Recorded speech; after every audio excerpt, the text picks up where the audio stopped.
The days of the Andals were numbered.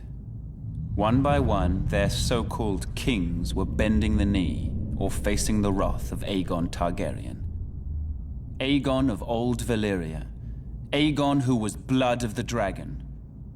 After defeating the Iron Men at Harrenhal and slaying the last of the Storm Kings, Aegon and his sisters, Rhaenys and Visenya, set their sights on other prizes. The gold mines of the Rock and the fertile lands of the Reach. King Loren Lannister of the Rock and King Mern Gardener of the Reach foolishly thought their combined armies could beat back the Targaryen host.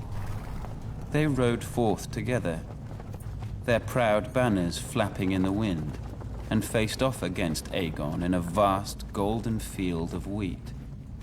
The two kings commanded a massive force of nearly 60,000, and it appeared the day was theirs, until Aegon unleashed all three of his dragons for the first and only time. Each beast was named after the Valyrian gods of Aegon's forefathers. Visenya rode Vhagar, whose fiery breath could melt armor. Rhaenys rode Meraxes, whose jaws were big enough to swallow a horse whole.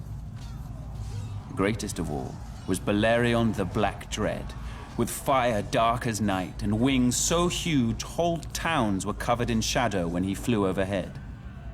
This magnificent creature was ridden by Aegon himself.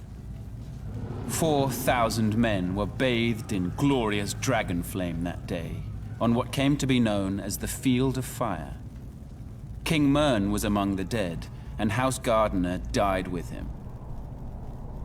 His stewards, the Tyrells, surrendered his ancestral stronghold of Highgarden to Aegon, and were appointed Lords Paramount of the Reach and Wardens of the South.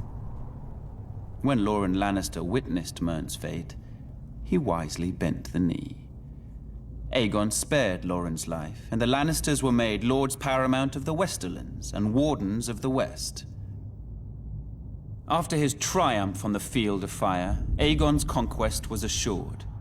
In a short time, the so-called Seven Kingdoms were melted down in the heat of the dragon's flame and transformed into a single realm. Aegon would forever be known as Aegon the Conqueror.